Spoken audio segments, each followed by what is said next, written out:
You have done the hard work already. You ran the alignment session. You clarified roles. You brought in a facilitator, probably an expensive one. You documented the processes. You launched the new communication norms. You maybe even did the off-site at the nice hotel with the good coffee.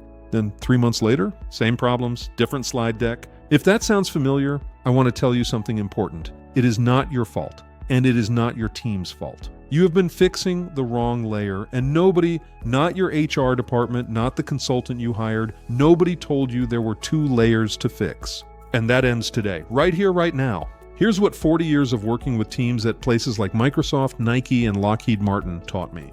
There is a pattern so consistent it borders on eerie. Team brings in help. Team works hard. Team makes changes. Changes feel real for about 90 days. Then slowly, like a ship drifting back toward the current it just fought, the team returns to exactly where it was. Same underperformance, same conflicts, same excuses, just with fresher PowerPoint fonts. McKinsey puts the number at 70%. 70% of organizational improvement initiatives fail to achieve their goals. You'd have better odds in Vegas, and yet companies keep running the same play. Because nobody has told them the game is rigged, not by bad intentions, but by a fundamental misunderstanding of how teams actually work. The misunderstanding is this: most leaders believe team problems live on the surface, so they fix the surface. And they're genuinely surprised when the problem comes back. It's like painting over rust. Looks great for a while, then the rust bleeds through because you didn't treat what was underneath. Let me introduce you to the framework that changes everything. I call it the visible layer and the invisible layer.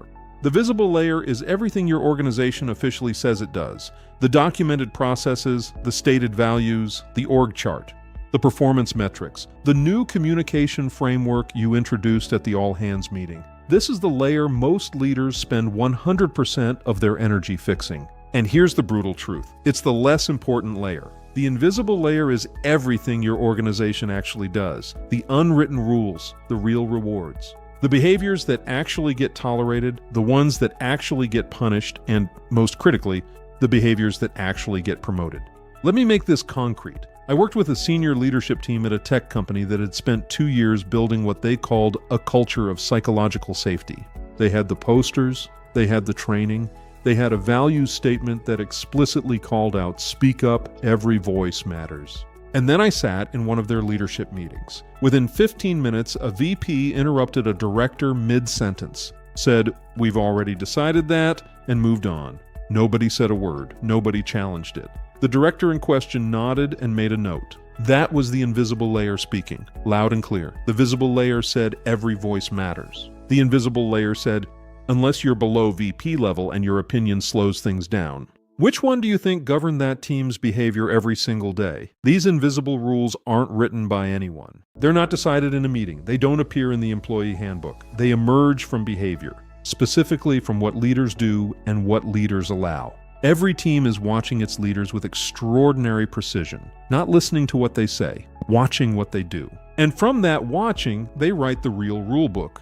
If the leader says, "Work-life balance matters," but sends emails at 11 p.m. and expects responses, the invisible rule becomes, work-life balance is something we say matters, not something that actually matters. If the leader says, "We value candor," but visibly freezes when someone challenges them in a meeting, the invisible rule becomes, candor is welcome, as long as you're not challenging the leader. If the leader says, "We promote based on performance," but consistently promotes the people who agree with them, the invisible rule becomes, performance means alignment, not results. These are not pathologies. They are rational responses to the real incentive environment your team operates in. Your people are not broken. They are reading the room accurately. The room is the problem. And when you run your team alignment session on top of these invisible rules, you are painting over rust. I want to put a name to something you've probably experienced but never quite articulated. I call it the same problems, different slide deck pattern. A team has real dysfunction, usually a combination of role ambiguity and accountability avoidance. A leader recognizes the problem and brings in help.